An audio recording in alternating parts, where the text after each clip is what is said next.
Sorry. Well, I'm over it. Good morning and welcome to our Medina County Commissioners meeting for November 16th, 2021. We'll call the meeting to order. Please stand for the pledge. I pledge allegiance to the flag of the United States of America and to the republic for which it stands, one nation, under God, indivisible, with liberty and justice for all.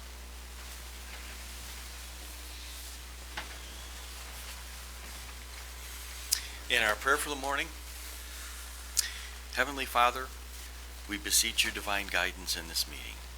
Keep us ever mindful of our obligation. Grant us, dear Lord, wisdom, tolerance, and courage, that we may well serve our county and fulfill our trust. Amen.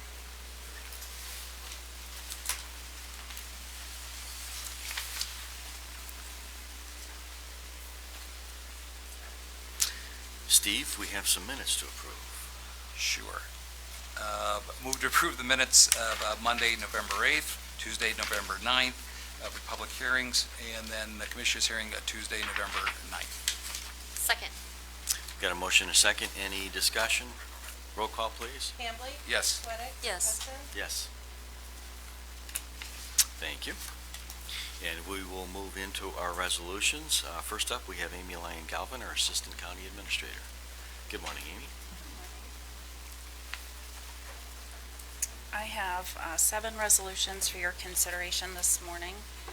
The first one is amending the appropriation measure resolution.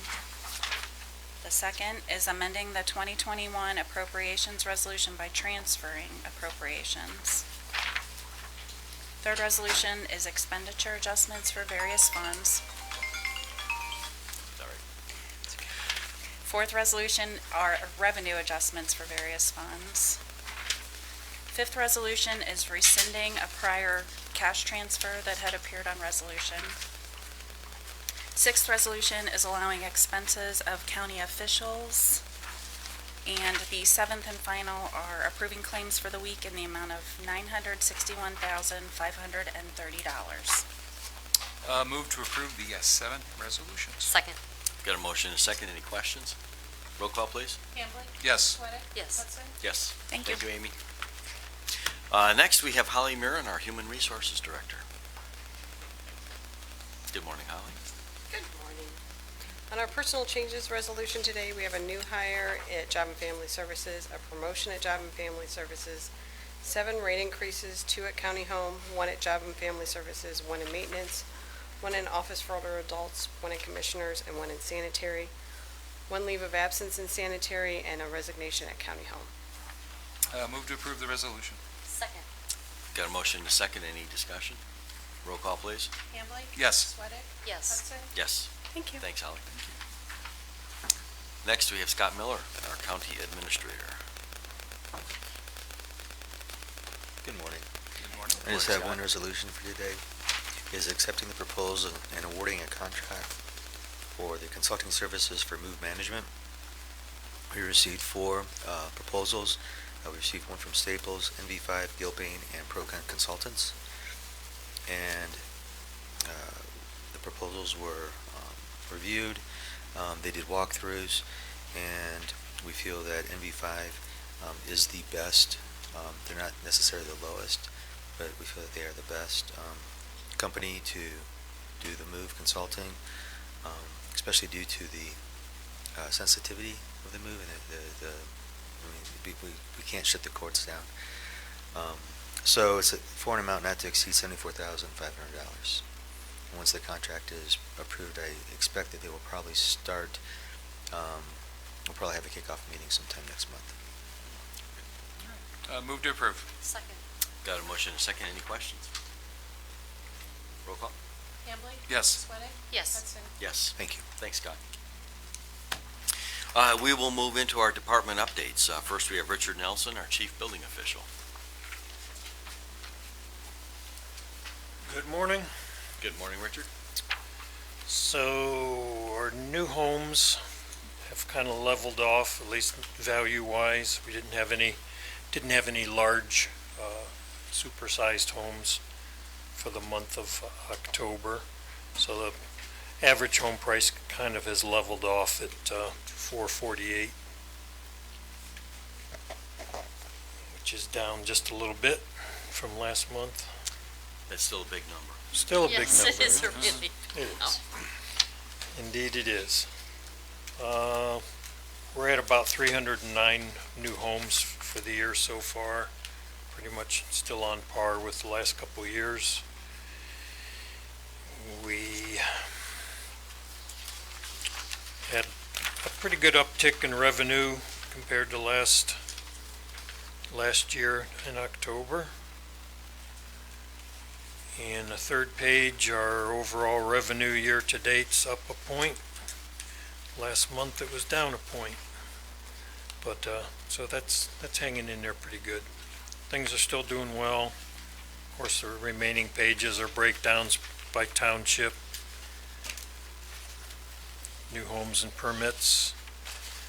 Other things in the department, we are in the process of hiring another building inspector, which is a little bit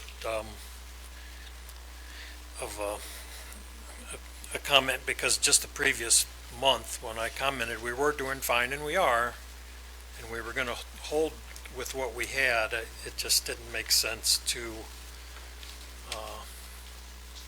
be at risk of losing another building inspector and not having somebody in the works coming up. So I think you're already aware of that situation that was shared, but anyhow, we're extending it out for another building inspector. Our second inspector now is not fully certified. The one we're hiring is not fully certified. They have interims, but there's always a risk of either one or both of them not really passing their final tests. So with that in mind, I decided to get another one just so we'd be covered. Other things of note, the new Cloverleaf High School, of course, they've been moving dirt already for over a month, and they're on the verge of getting a foundation groundwork type approval from us, permit, so they can get started with their foundations here before winter. is that near the old high school? It's right behind the middle school. And then apparently the plan is, once that's all built and they do a switch around, they're going to demo the existing middle school, is from what I understand. I haven't seen any plans yet, but they're on the verge of being sent over and applied for. And that's about all I have. So, Richard, there is on your last page, there are 3 permits that were issued for the Western Reserve Masonic Community, Correct. totaling $56 million, well, $53.6 million roughly. If you recall, we partnered with, another county where they're actually located to pass the bonds. Oh, yeah. For that, to fund that Right. development. So that's a significant It is. development and expansion of Western Reserve. So that's good. That's a big project. Yeah, it is. Big project. I was gonna ask, considering, we need inspectors often, is there anybody in the office that is interested in continuing their education and working towards that, or not really? Nobody that we can spare. No? No. Do you anticipate any difficulty finding a qualified person? Well, we've already found one that has the intermittent, or has the interim, Okay. and we're extending and working toward hiring now. But there's not that many out there, so that's why we're That's why I was jumping asking the on it. question about planning for the next position, if there was anybody interested in, continuing their education and going for it, because we seem to always be nervous that we're gonna find somebody. It's true. But I think your original question was within what we already have now. Yeah, I'm not saying immediately move them. Is there anybody looking to continue their education for a future opening? Not within our group now. We don't have that many extra folks. We don't have anybody like that. Very good. Any other questions? Thank you, Richard. Thank you. Thank you. Is Sheriff Grice not going to be here? Okay. I haven't heard from him, so. All right, we'll just strike him off. We'll move into our commissioner resolutions. And I have, it looks like 4 resolutions, so we'll do the first 3, and then we're going to separate the last one. So the first resolution is appointing and reappointing members to the Medina County Board of Developmental Disabilities. This resolution is to reappoint Christia Matty for a 4-year term, and to appoint Andrew Ola to a 4-year term, both expiring December 31, 2025. The second resolution is reappointing an alternate to the Audit Committee, and this is to reappoint Lori Price as my representative on the Audit Committee with a term expiring on December 31, 2023. The third resolution is a resolution to accept the material terms of the Janssen Settlement Agreement pursuant to the One Ohio Memorandum of Understanding and consistent with the terms of the July 21, 2021 National Opioid Settlement Agreement. So, could I have a motion to approve those 3? Yeah, move to approve all 3 with the idea that Forrest Thompson come out and explain the third one. We'll ask Forrest up here. Second. Got a motion and a second. Forrest, you are up to explain the opioid Janssen settlement. Well, good morning. Good morning.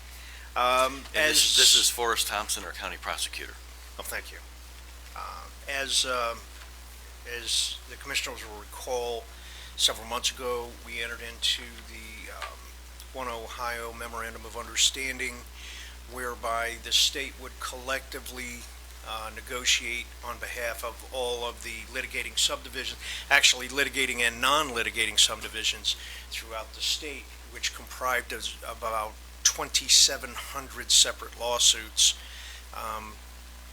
That resolution, or excuse me, the resolution for that MOU was overwhelmingly supported and passed. Subsequent to that, there was the One Ohio settlement, whereby the national settlement, Ohio's portion of the national opioid litigation settlement was carved out at something in the neighborhood of $805 million. And that was under the proviso that those monies would be distributed in accordance with the One Ohio Memorandum of Understanding within the guardrails that we have previously discussed. If you will also recall, at the time when that resolution was being circulated, it was specifically identified that at that time we were referring to Johnson & Johnson was a separate settlement that was also working its way through. The resolution that you have before you is identified as the Janssen settlement, but within that, Johnson & Johnson is also a party. The specific monetary amount I cannot identify as we are here, simply because I didn't, quite frankly, after I had spoken to Mike Lyons about it, I didn't look at the resolution until I got here this morning. I was given rather short notice, so I'm not aware of exactly what the monetary settlement would be, but I am saying that, number one, the tentative settlement agreement has already been approved by our litigation counsel, as well as tentatively approved, I should say, subject to Judge Posner's final approval in federal court. The defendants have agreed to it. The plaintiff, through our litigating counsel, has agreed to it, and again, it's subject to approval of these resolutions and the final approval of Judge Posner. So I'll be happy to try to entertain any other questions. So Forrest, whatever the settlement amount is, it will go and filter through the One Ohio so that 55% ends up in the statewide foundation. Yes, that's correct. So it would just matriculate out through that formula. Exactly. Okay. And I believe there was, in keeping with that, I believe the Attorney General's office has recently entered into an agreement with an outside company to create that foundation. So those wheels are continuing to move. So to that point, has there been any money paid yet to the state on the big lawsuit, the 850 or 55 million, whatever it is? To my knowledge, It has been approved. I don't believe that money has actually been deposited, but I can check on that. I know they were talking about before the end of the year. That was their target. Because we did have the meeting of Region 19 Yes. representatives, and I believe Mike is working with some of the other prosecutors to develop our regional MOU. Yes. But having the statewide one done would be, I think, a big benefit, so everyone else can follow up to that. I agree. Unfortunately, the one thing, and I've complained about this numerous times throughout the One Ohio negotiations, was that they were not setting up a protocol for the establishment of the district representatives. The concept of the district was well received, and the layout of the districts was fairly well received, but the mechanism of actually establishing a representative body for that district was sort of left in the air. And now it's effectively at each district's own device. And Right. of course, we've had conversations about that as far as what the representative body should be. In our district, quite frankly, Medina County has been at the forefront of this litigation since 2018. Much more so, in fact, than many of the other counties. And I think that we are better prepared to have a controlling voice, or a more controlling voice in the district representation. So, Thank you. Any other questions? Thank you. Thank you. Roll call, please. Hambley? Yes. Sweattick? Yes. Hudson? Yes. The next resolution is a resolution authorizing a First Amendment to the Master Lease Purchase and Sublease Purchase Agreement amongst Fifth Third Bank, National Association, Fifth Third Commercial Funding, County of Medina, Southwest General Health Center, authorizing a revised schedule of payments, tax compliance certificate and agreement, and authorizing other documents and related actions in connection with such transaction. And I understand we have a representative here from Dinsmore. So if you would like to come up and introduce yourself and maybe give us a little background on this. Hello, my name is Julia Knesny. I'm from the law firm of Dinsmore and Scholl. We're bond counsel on this transaction. This started in 2012 as the lease purchase agreement or obligations. The County of Medina was party to it. It was kind of a classic conduit transaction where the hospital was looking to essentially borrow from Fifth Third, but needs to go through a county conduit. So the county approved all of the documents at that time. Now we're almost a decade later, and there are two changes we're looking to make to that initial agreement. The first is Fifth Third Bank would like to assign its interest to Fifth Third Commercial Funding, which is a separate, distinct entity, as much as their names are similar. And the second change is that the initial obligations were subject to a variable rate. The interest on them was variable, and it was tied to LIBOR, which is kind of London Interbank Offering. yeah. And it turns out that LIBOR was a little susceptible to manipulation and all these other problems, and so it is now being phased out. And so it will no longer be feasible, as we can't tie the variable rate to that, so we will instead be implementing SOFR, which is the something financing rate. I don't know that one. Yeah, right. Everybody knows LIBOR. Well, not everybody knows LIBOR. I'm sorry if you know LIBOR. So we'll just be replacing the LIBOR language with SOFR language, replacing Fifth Third Bank with Fifth Third Commercial Funding. We just need the county to approve these changes in the documents that you were party to in 2012. It's very simple changes. The county wasn't in any way liable or accountable on this debt in the first place. Non-recourse debt. Yeah, and that will be the same. Got it. Okay. All right. Could I have a motion? Yeah. Move to approve. Second. Any other questions? I've got a motion and a second, so roll call, please. Hambley? Yes. Sweattick? Yes. Hudson? Yes. We will move into public comment. Any public out there would like to make a comment? I see none, so we will move on from that. Steve, could we have a motion to go into executive session Yes, after discussion? Yes, I'd like to move it, go into executive session for the purpose to consider the appointment of a public official and to consider the appointment, dismissal, discipline, promotion, demotion, or compensation of a public employee or official. Second. Got a motion and a second.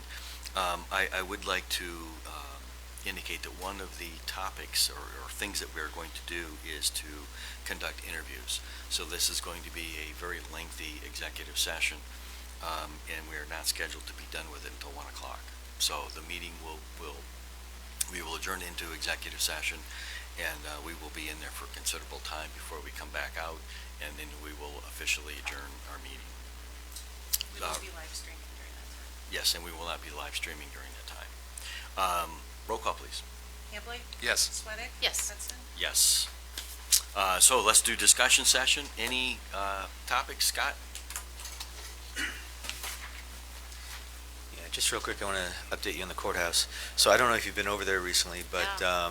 the elevator shafts are in, the stairwells are in. They were on the south, working the south stairwell, or the east stairwell. Cement is down and poured. Yes. For the floor. Yes, Yes. yeah. And they have started building the walls of the courthouse, and they also have a significant portion of the connection to the 1841 courthouse Oh, really? completed. Okay. Yes. So they're moving right along. I think I mentioned that there was an issue with the gas line, and the initial cost was expected to be about $116,000. We got that down to $54,000. That's good. So we did find a solution, and we'll be moving forward with that solution. So Scott, that's the only change order we've had to date. Is that fair?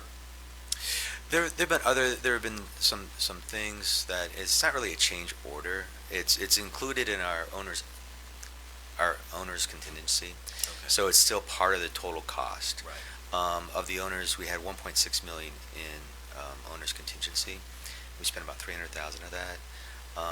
When we were digging, we ran into the old jail foundation, Right.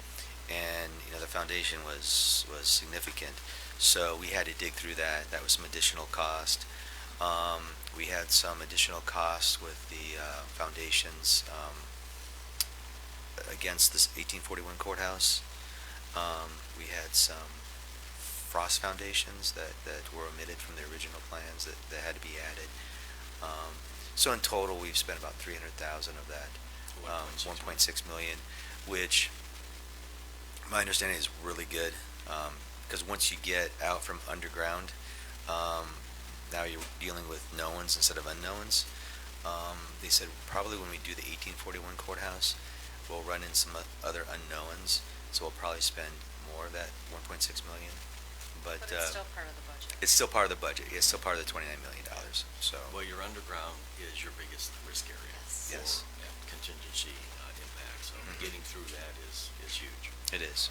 It is. Will things slow up now that the weather's turned, or will they keep? No, they're going to continue to move forward. Okay. So And the steel, I understand, is not on site here, but it is on site with the fabricator. And so it's being fabbed up so that come the first part of January, it will be ready to be delivered and erected, right? yes, I believe they plan to start erecting steel in January. It's very exciting. Yes, it is. Yeah, Yes, it is. Excellent. So okay. Okay, all right, Thank you. thanks, Scott. Jeremy, anything? Morning. Good morning. Just a couple things. I just wanted to thank everyone that was able to attend our Veterans Breakfast on the 10th, this past Wednesday. It looked like everyone had a great time, so we always love putting that on. I just did want to give a couple of shameless plugs out to the local businesses real quick, if you wouldn't mind, that donated for the breakfast and then the prizes that the veterans were able to get. So we had Something's Popping, Cool Beans Cafe, Bueller's, Giant Eagle, Firestorm Gear, Grizzly Auto and Tire, the Coffee Colony, Keller's Meats, Courthouse Pizza, 17 Public Square, AI Root Candles, Tractor Supply Company, the River Styx Market, and Heidi's Towing. We also had placemats for the veterans that were decorated by Miss Ira Fida's preschool class at Buckeye Elementary School. Those are very nice. And then we also had Custom Culinary who helped prepare and cook the breakfast. So, and then also, real quick, Emily Walter, Kyle Wan, Dan Metz, and Danita Rental at our office. They're the ones that helped put this whole thing together, getting the donations and everything. So a big shout out to them as well. So, and then the second thing, over at the Columbia Road sewer main that we had back there, we did just get the final 2 soil borings were completed last week. So they'll be able to move forward with completing those plans. So I should have a number from the contractor hopefully in the next week or two. I'm hoping to get moving on that replacement. Any surprises with the soil? No, I think I guess the good news is that they're finding what they thought. So Very good. well, thank you. All right, thanks, Jeremy. Oh, Solid Waste Policy Committee is tomorrow, right? Tomorrow morning at Eight- the new 8730 building. At 8:30. That's correct. Southern entrance. This way you don't have to go through the scale house. Once you go in that southern entrance, as you head up, you'll hit some gravel. Just make a right, and that door entrance will be right there. We'll have a little sign out there just to help with traffic. Okay, So, all right, very sounds good. Thank you. All right, thanks, Jeremy. Forrest, anything else? Richard, anything? Amy? Holly? Oh. That's all right. Julie, you don't need to stay for the rest. If you're welcome to go if you'd like. Okay. So I just wanted to give you some red line versions of some policies that I've reviewed for your consideration. If there's any questions, the biggest one of those being that our employment manual, which in the handbook's called a handbook, but online is called a manual, so I made that correction. We were providing our manual on a CD to our new hires. Most people don't have computers with CD drives anymore, so we are clarifying that in that statement and providing them with a QR code that they could actually find the link to get to that website, because that seems to be the biggest issue, is people finding the website. So they can whatever. access it with their phone. They could, Yeah. yes. Oh, interesting. Yes. So that's the biggest change, but there are some other changes in there. So if you would just review those and let me know, and then we can process those for acceptance and resolution.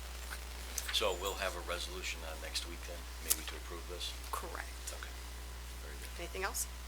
And most cars now, new cars do not have CD players. No, they do not. They don't have keys either. Yes. Thank you, Holly.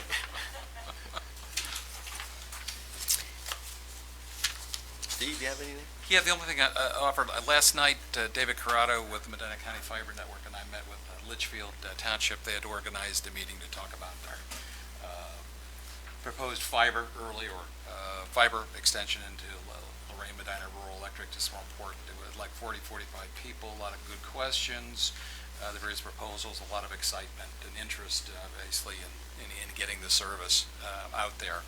And I just wanted to share that with you all.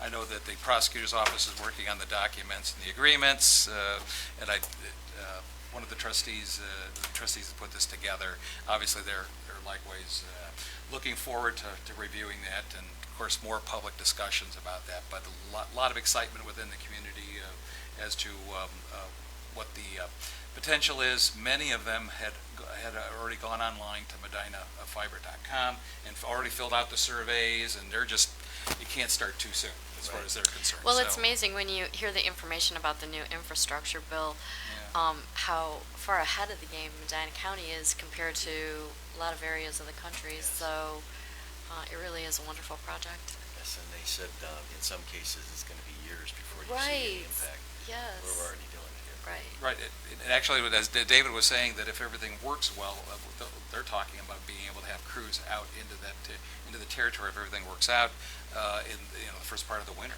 basically, Well, because they can work poles rather than underground, and 85% of the project is above ground. And it seems wherever they're constructing, they're ahead of schedule. That's right. In completion. I know, that's right, it's great. Right. But I just wanted to share that, they're very excited about that. Good, excellent, excellent. Anything else? Nope. Holly? We did get that email from the developer, Chris Bailey, and so I was just wondering if either of you would be interested in me inviting Robert Patrick to a meeting to discuss the situation with the FPA lines and that development. Sure. I would extend an invite to Mayor Lola as well. Okay, great. Let her decide. Okay. I will do that. But I think that's good. Okay. Anything else, Colin? That's it. Okay, I have nothing, so we are going to go into executive session. It is now 10:02, and we will come out after our interviews are done and adjourn.